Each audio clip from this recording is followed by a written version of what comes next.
चौथी regional conference ये हुई है। इससे पहले सिक्किम में हुई थी, मुंबई में हुई, बेंगलोर में हुई और आज ये चौथी कॉन्फ्रेंस नॉर्थ वेस्ट की ये जो कॉन्फ्रेंस है 10 राज्यों ने इसमें अपनी उपस्थिति कराई है, जिसके अंदर हरियाणा, पंजाब, चंडीगढ़, राजस्थान, दिल्ली, उत्तर प्रदेश, उत्तराखंड, हिमाचल प्रदेश, जम्मू कश्मीर, लद्दाख, इन सब प्रदेशों के प्रतिनिधि, कई प्रदेशों के केवल अधिकारी आए थे, कुछ प्रदेशों के हमारे मंत्री भी थे, जैसे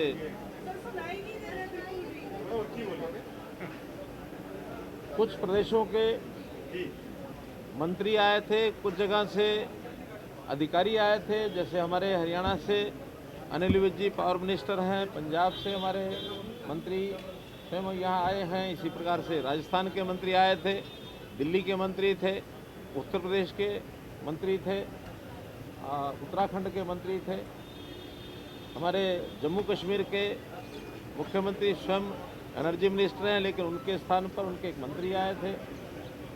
इसी प्रकार से कुछ प्रदेशों के अधिकारी भी आए थे।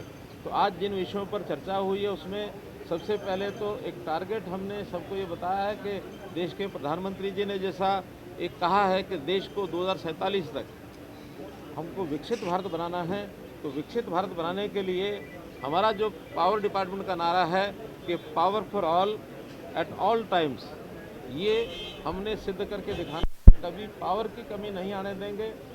जो प्रदेश, जो देश पावर डेफिसिट होता था, आज पावर सरप्लस की ओर हम जा रहे हैं और पावर सरप्लस हम हो चुके हैं। उस हिसाब से हर प्रदेश की क्या क्या स्थितियां हैं, क्या क्या समस्याएं हैं, क्या क्या उनके सुझाव हैं, जनरेशन किस प्रकार से बढ़ाई जा सकती है, ट्रांसमिशन में क्या क्या काम और किया जा सकता है, डिस्कॉम में क्या क्या कठिनाइयाँ हैं, कुछ नए आयाम भी, उसकी खुल करके चर्चा होती है।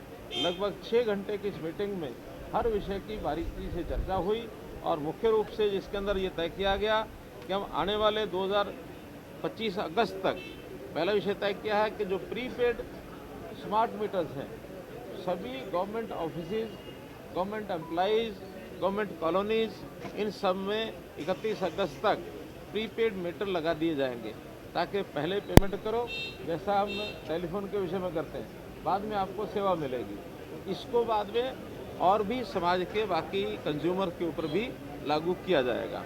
और मैं समझता हूँ इसमें जो हमारे कमर्शियल, इंडस्ट्रियल और हाई लोड कंज्यूमर्स हैं, सेकंड फेज में उनको लिया जाएगा, उसके बाद बाकी और मीटर्स को लिया जाएगा। इसी प्रकार पीक डिमांड एक ऐसा विषय होता है जिसके हिसाब से हमको पावर की सप्लाई, इसको ध्यान करना होता है। पीक डिमांड सामान्यतः गर्मी के दिनों में आता है। पिछले वर्ष 2024 में पीक डिमांड जो थी 250 गीगावाट की ये आई थी। इस बार ऐसा अनुमान लगाया जा रहा है कि हम कभी भी 269 गीगावाट तक भी हमारी डिमांड हो सकती है, जिसके लिए हमारी तैयारी है कि जनरेशन उस समय तक उतनी पूरी रहेगी, कोई कमी नहीं आएगी, ऐसा मैं मानकर चलता हूँ। हमारे यहाँ इंटर स्टेट ट्रांसमिशन सिस्टम, क्योंकि स्टेट्स को अपना जो ट्रांसमिशन सिस्टम बनाना होता है उसको किस प्रकार से और मजबूत किया जाए, और उसमें भी टैरिफ बेस्ड कम्पिटिटिव बिडिंग के ऊपर और इस सिस्टम को लाया जाए, ताकि एक उचित दाम के ऊपर और ट्रांसमिशन लाइन्स, प्राइवेट जो पार्टनर्स हैं हमारे, वो भी इसमें आ सके और इसी आधार पर कंपटीशन में स्टेट्स और प्राइवेट पार्टनर्स पीपीपी के मॉडल के ऊपर और इस ट्रांसमिशन लाइन में आ सकें, इसके हम ध्यान कर रहे हैं। जहाँ तक इंफ्रास्ट्रक्चर की कुल मिलाकर इन्वेस्टमेंट का विषय है, इन्वेस्टमेंट सारे देश भर में 2032 तक ऐसा अनुमान है कि 45 लाख करोड़ रुपए की इन्वेस्टमेंट होने वाली है। बड़े इन्वेस्टमेंट का ये विषय है। प्रदेश भी अपने पास से इन्वेस्टमेंट करें। केंद्र ने 1.5 लाख करोड़ रुपया और एक 50 साल के लिए free of cost, free of interest cost ये जारी किया है। इस इंफ्रास्ट्रक्चर के लिए उस पैसे का स्टेट्स उपयोग करें, ऐसा सबको बता दिया गया है। सभी राज्यों के लिए 1.5 लाख करोड़ रुपया ये कॉस्ट, यानी फ्री ऑफ इंटरेस्ट कॉस्ट 50 साल के लिए ये लोन दिया जाता है। जिसमें स्टेट्स अपने ढंग से उसको उपयोग करेंगी। उसके लिए पावर की लाइंस के लिए भी उसका उपयोग किया जा सकता है, ऐसी जानकारी को दी है सबको। पावर परचेज कॉस्ट ये किस प्रकार से हम कम करें और लोगों को बिजली सस्ती कैसे मिले, इसके लिए कंपटीशंस में सब लोग आकर के अपने काम को करें। और इसमें एनर्जी एफिशिएंसी कि हम उतनी ही पावर से ज़्यादा अप्लायंसेस को ज़्यादा उपयोग हम कैसे कर सकते हैं, उसके नॉर्म्स बनाए गए हैं, वो भी सब बता दिए गए हैं। इसी प्रकार डिस्ट्रीब्यूशन लॉसेज, ये बहुत ज़्यादा जिन प्रदेशों में है उनको आगाह किया गया है कि डिस्ट्रीब्यूशन लॉसेज को कम करें। ऑन एवरेज नेशनल लेवल पर 16% ये AT&C लॉसेज हैं, लेकिन कुछ प्रदेशों के आज भी 17%, 18%, 20% तक भी हैं। वो कैसे अपने लाइन लॉसेज को कम करें, कैसे अपने स्मार्ट मीटर लगाएं, बिजली की चोरी रोकें, इससे भी हमारे डिस्कॉम्स मजबूत होंगे तो बिजली की व्यवस्था और अच्छी बनेगी। ग्रीन एनर्जी कॉरिडोर्स, अब देश में एक ये भी हमें प्रतियोगिता करनी पड़ेगी कि हम रिन्यूएबल एनर्जी को कितना ज़्यादा लागू कर सकते हैं, पैदा कर सकते हैं और लोगों को सप्लाई कर सकते हैं। 2014 में जो हमारा ग्रीन एनर्जी का शेयर था वो 32% था, आज 49% तक पहुंच गया है। बहुत जल्दी हम 50% पार करने वाले हैं। और ग्रीन एनर्जी के नाते से जितनी इंडस्ट्री है वो अपने प्रोडक्ट्स वो कैसे ग्रीन एनर्जी से उत्पादित हों, ताकि आने वाले समय में जो इंटरनेशनल लेवल पर कुछ रेस्ट्रिक्शंस लगाए जाने की संभावना है कि ग्रीन एनर्जी से बना हुआ प्रोडक्ट वही एक्सपोर्ट हो पाएगा, तो हम अपनी इंडस्ट्री को ग्रीन एनर्जी ज़्यादा दे सकें। इसके लिए ग्रीन एनर्जी कॉरिडोर ये बनाने की शुरुआत हमने कही है। हर प्रदेश में एक दो ग्रीन एनर्जी कॉरिडोर बनाने की योजना बनाएं, ताकि अगले वर्ष में ग्रीन एनर्जी कॉरिडोर ये बन सकें, उस इंडस्ट्री को हम ग्रीन एनर्जी प्रोडक्ट ये बना सकें। इसी प्रकार से ऑपरेशनल एफिशिएंसी को बढ़ाने के लिए और डिस्कॉम की फाइनेंशियल वायबिलिटी को बढ़ाने के लिए जो हमारे AT&C लॉसेज हैं उनको कम करने के लिए RDSS जो एक प्रोग्राम हमारा है उसके माध्यम से अधिक सहायता ये दी जा सके। उसमें बहुत से प्रोजेक्ट्स का डिमांड हमारे पास आई है, सुझाव भी आए हैं, उसके हम पॉजिटिवली विचार करेंगे। हम इन सब प्रायोरिटीज़ को ध्यान करते हुए ये अश्योर करते हैं कि अब आने वाले समय में हम अपनी आवश्यकताएं तो पूरी करेंगे ही करेंगे, हम पावर की आवश्यकता पड़ने पर दूसरे देशों को, जो हमारे पड़ोस के देश हैं, उनको भी अगर बिजली की आवश्यकता होगी तो हम उनको एक्सपोर्ट करने की स्थिति में भी होंगे। आज इस समय भूटान, म्यांमार, बांग्लादेश और श्रीलंका तो भी होना है, बाकी 3 देशों में एक्सपोर्ट कर रहे हैं। नेपाल ऐसा प्रदेश है जिससे हम इंपोर्ट भी करते हैं, एक्सपोर्ट भी करते हैं। अब आगे चलकर UAE, इनके साथ भी हमारा समझौता हुआ है, करार हुआ है। एक अंडर द सी केबल, इसका एक MOU हुआ है जो 2000 किलोमीटर की एक समुद्र के अंदर एक ट्रांसमिशन लाइन ये बिछाई जाएगी। 30,000 करोड़ रुपए का उस पर खर्च आएगा। ये अभी पाइपलाइन में है इस विषय को, और मैं समझता हूँ इसकी सफलता मिलने के बाद हम इंटरनेशनल लेवल पर एक बड़ा कदम पावर सप्लाई का, जो टू एंड फ्रो इंपोर्ट भी कर सकते हैं, एक्सपोर्ट भी कर सकते हैं, इस लाइन पर भी हम काम कर रहे हैं। कुल मिलाकर के पिछले 1 वर्ष में पावर डिपार्टमेंट में पर्याप्त काम हुए हैं। आगे आने वाले समय में भी पावर डिपार्टमेंट की ओर से हम देश की जनता को भी, एडमिनिस्ट्रेशन को भी, सबको विश्वास दिलाते हैं कि इस डिपार्टमेंट के माध्यम से जो ऊर्जा की हमारी आवश्यकता, देश को विकसित भारत बनाने के लिए हमारा ट्रेड बढ़े, हमारी इंडस्ट्री बढ़े, हमारे पावर की जो आवश्यकता है, चाहे वो कंज्यूमर के लिए किसी भी रूप में आवश्यकता, उसको हम पूरा करें। प्रीपेड मीटर्स की बात की है, प्रीपेड मीटर्स की आपने बात की है, पर प्रीपेड मीटर्स का लगातार विरोध होता रहा है। प्रीपेड मीटर्स को लेकर पंजाब अगर या हरियाणा या और भी जगहों की बात करें, नॉर्थ में खासकर उसका विरोध काफी हुआ था, खासकर किसानों की तरफ से। उसको गांवों में बहुत सारा विरोध हुआ था। हालांकि क्या ये जो स्कीम है सिर्फ सरकारी अफसरों तक की, सरकारी ऑफिस में सीमित रहेगी या फिर लोगों तक भी आएगी? देखिए, इसीलिए हमने इसको चरणबद्ध तरीके से किया है, ताकि लोगों में कोई भ्रम ना रहे कि प्रीपेड से किसी प्रकार को कोई ज़्यादा पैसा देना पड़ेगा। और किसान को तो वैसे भी इसकी चिंता इसलिए नहीं करनी है, चाहे हरियाणा हो, चाहे पंजाब हो या अन्य प्रदेश हो। किसानों को आज बिजली लगभग प्राय फ्री मिलती है। जितना किसानों का बिल है वो सब सरकारें सब्सिडी के रूप में देती हैं, चाहे पंजाब है चाहे हरियाणा है, खासकर इन 2 प्रदेशों की बात करता हूँ। किसान को बिजली फ्री मिलती है और उसकी सब्सिडी सरकार देती है, इसलिए उनके लिए कोई महत्व नहीं है कि वो प्रीपेड होता है या नहीं होता है।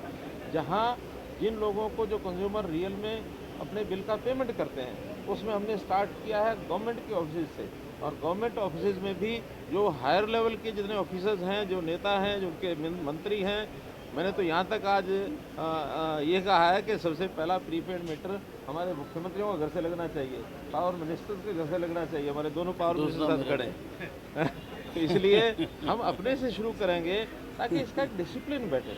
इस डिसिप्लिन में मैंने बताया बड़ी मात्रा में हमको चूँकि इन्वेस्टमेंट का पैसा जो इकट्ठा करना है, एक मात्रा ये है कि इसमें 1-2 महीने का जो सारे देश भर का बिल है वो अगर पहले आता है तो इन्वेस्टमेंट में काम आएगा। इसलिए बाकी लोगों पर तो 1-1 महीने का 2-2 महीने का। इसमें एक और भी मैं आपको जानकारी देना चाहता हूँ, कुछ प्रदेशों में इसके लिए स्कीम बनाई गई है 2%, 3%, हरियाणा ने तो 5% किया कि जो प्रीपेड मीटर लगवाएगा 5% का हर महीने उस बिल में उसको कंसेशन भी मिलेगा। और 1 महीने में अगर 5% मिलता है और 12 महीने में उसी राशि से 5% लेगा तो 60% का लाभ उसको मिलेगा।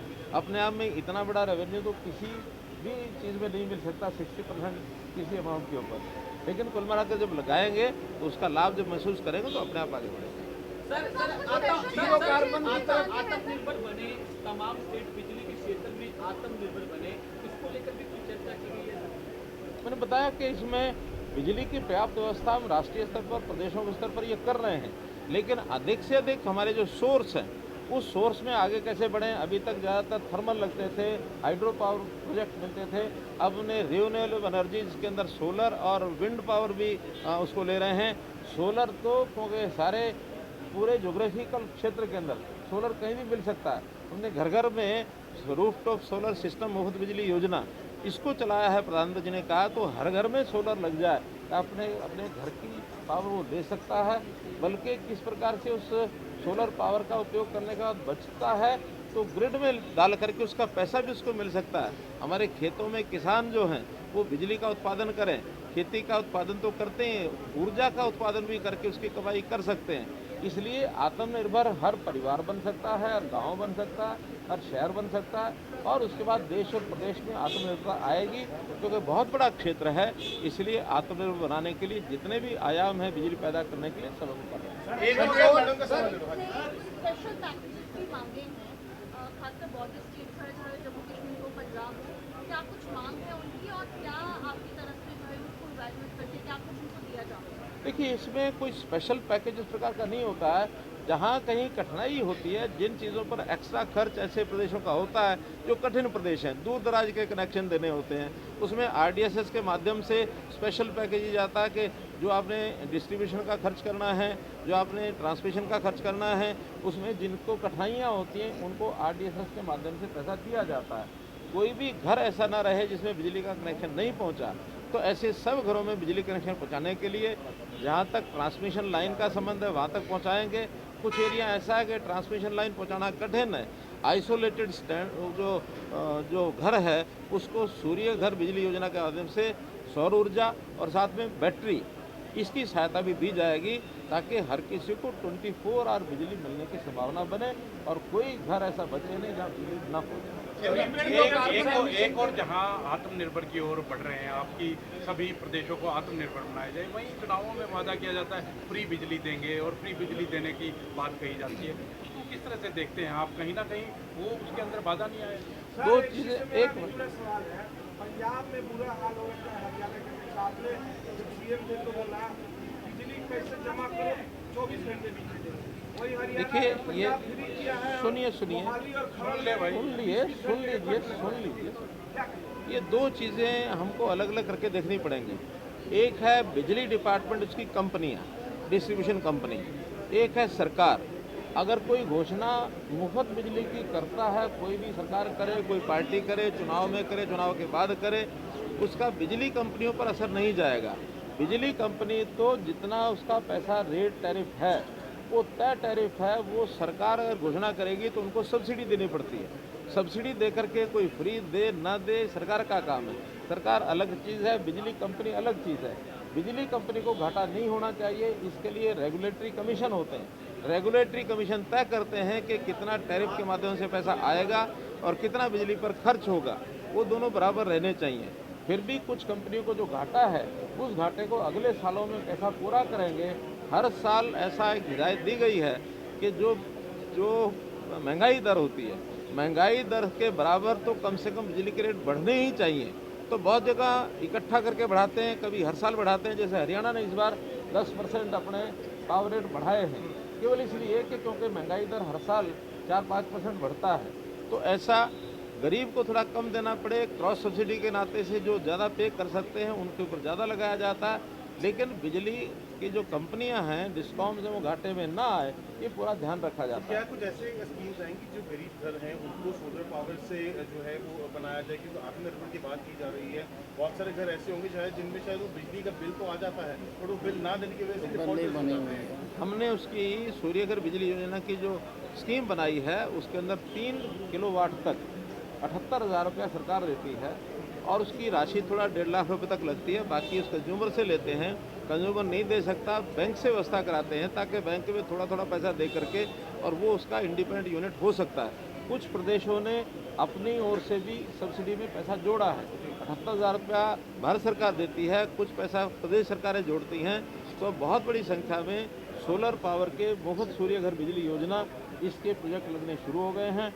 और जो गरीब जनता है जिनको हम बिल्कुल ज़ीरो बिल पर लाना चाहते हैं, उन सबके घरों में धीरे धीरे सोलर पावर सूर्यघर बिजली मुफ्त बिजली योजना के कनेक्शन ये दिए जाएंगे ताकि उनके ऊपर बिल ना आए। और एक बार इन्वेस्टमेंट होने के बाद सूर्य योजना जो है सूर्यघर योजना के माध्यम से उनको लाभ मिल सकता है। सर, लाइन लॉस में भी लगातार कमी जो है वो देखने को मिली है, खासकर हरियाणा में। जबकि आपने डिपार्टमेंट संभाला तो काफ़ी इम्प्रूवमेंट जो है। डिपार्टमेंट विज साहब के पास है। सेंटर की बात करें सर, पानी को लेकर के जो बीबीएमबी का मसला है, सर जो बीबीएमबी का मसला है पानी को लेकर के, क्या हरियाणा इस बार अगली बार पानी ठीक से बरतेगा कि पंजाब को टैक्स ना करना पड़ेगा? ऐसा है कि पावर डिपार्टमेंट की ओर से जो पावर वहाँ से पैदा होती है उस पावर का डिस्ट्रीब्यूशन किया जाता है और जितना डिस्ट्रीब्यूशन जिसका उस प्रदेश को उतनी पावर मिल जाती है।